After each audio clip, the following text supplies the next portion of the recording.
Hey there, Builder Blog. I'm working on making my old robot, the Bomb, a brand new 12-pound version, 12 times bigger.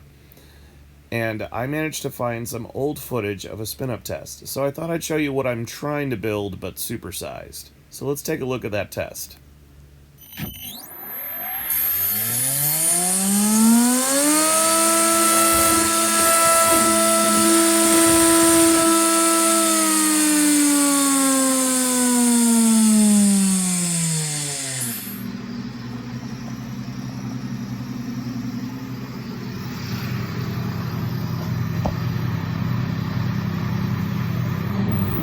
Hi, Builder Blog. It's 5 in the morning, and I'm running the milling machine. I always told you this channel was to teach you what it's like to really be a builder, and losing a lot of sleep. That is the builder life. But I just finished running my CNC program, and I'm starting to bolt up my 12-pounder here. I've discovered I ordered all the wrong hardware.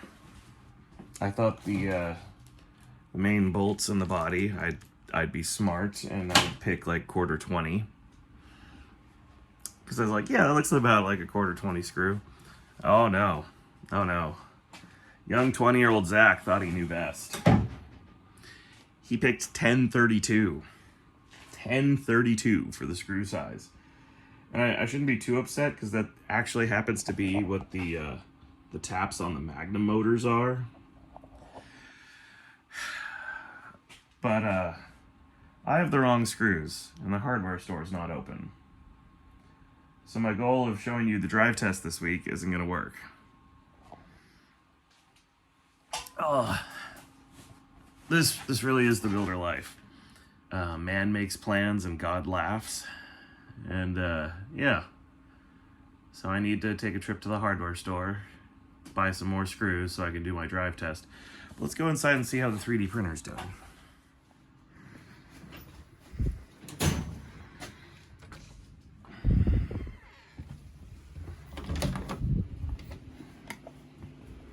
Into the office. Yay! Okay, that print finished. Which means, I know, this was the bad one. I have my Lego wheel, the little wheel for the little wheels, and then we have this hub for the bigger wheel. These are made out of nice TPU. And we can see if the timing belt I have for this fits. So, I did finish CAD modeling this week, and I'm pretty pleased with this. This is all printed as one solid piece, and it's out of a filament called TPU. So, what's insane is you can take this and smash it with a hammer. Let's cut to that clip. And it just bounces right back, because it's kind of like rubber, but lightweight, amazingly. In the plastic ant division, this material has been banned because it's just too good. Too good. But in full combat, this is allowed.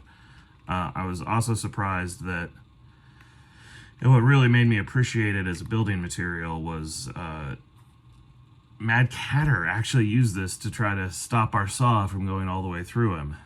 And he had this as like a 1-inch thick TPU layer in the middle of like a whole stack of like 7 different layers. It was 70 pounds of top armor.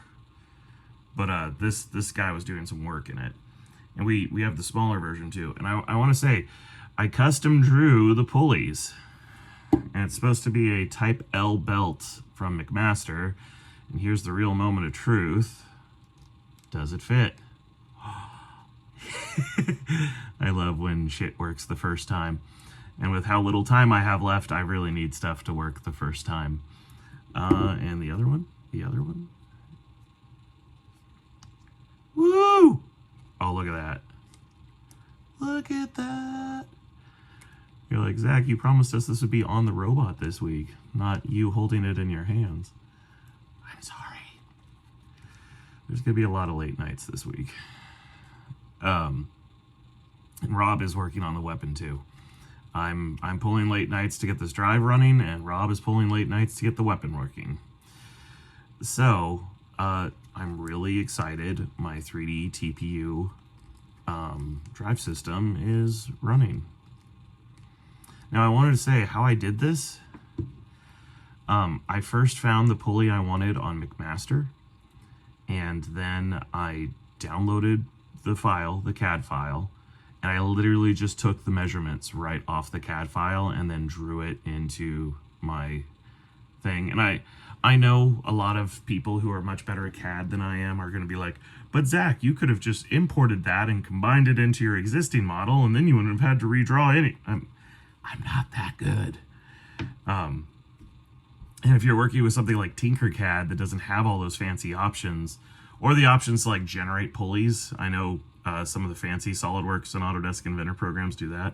But like a really easy thing, if you're working with just draw circle, draw line, is I literally downloaded the McMaster model, measured the top diameter of the teeth, the bottom diameter, and the width, and then just redrew it in my little assembly, and it totally worked.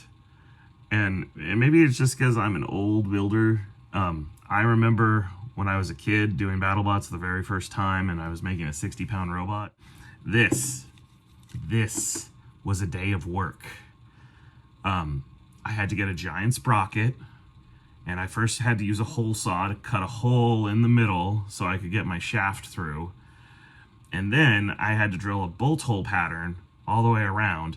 Then I had to find standoffs, and half the time you had to customize the standoffs in the lathe and like bring them down to the right thing to go to the bolt hole pattern in the hub of the wheel. And then you put the standoffs and the lock nuts and everything together and you assemble that. And that's assuming you didn't take out like the rubber air ring in the tire and fill that with expanding foam. And so all of that was about a day of work for one tire. And so then it was 4 days of work to make yourself a set of 4. And that's what it used to be like 20 years ago. And now I download one McMaster file, put it into my 3D printer and walk away. It's kind of insane how much easier this is these days. And I'm blown away this worked. And it's already got the hole in it, the exact right hole. So these come with hex shafts. They're kind of like specifically almost for exactly 3D printing stuff. And I just printed the hex right into that, and just look at this fit. Look at it. Look at it. Ah. Feels so good.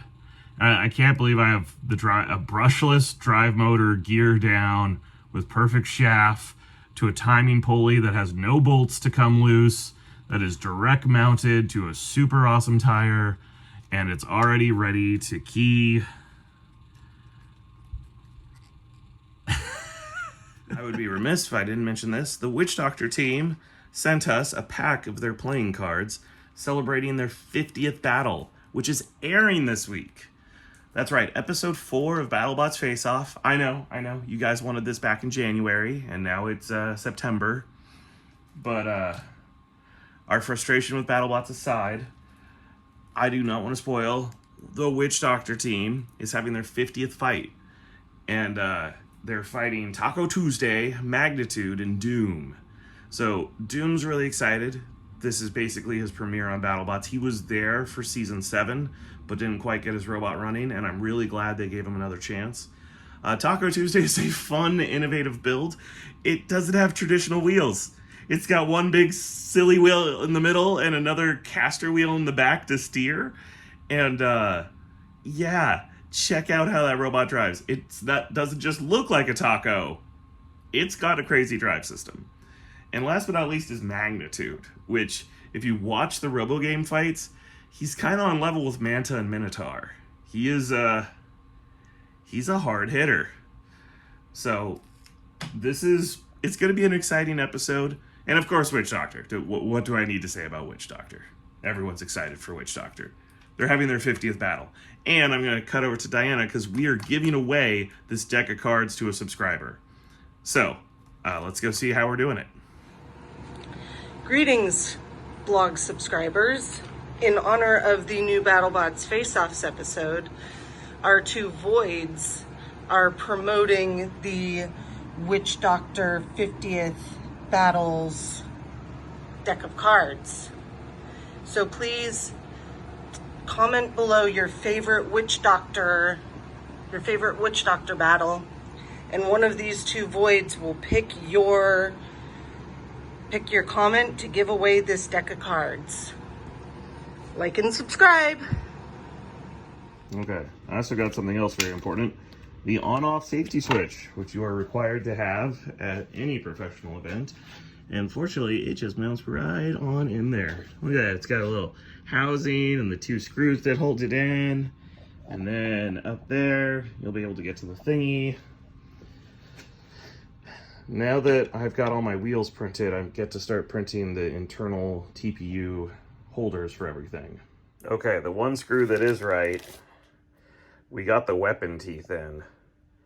And man, the 1-to-1, when I just said, make it bigger, that one tooth weighs about half of the whole drum on the old robot. I think that should work.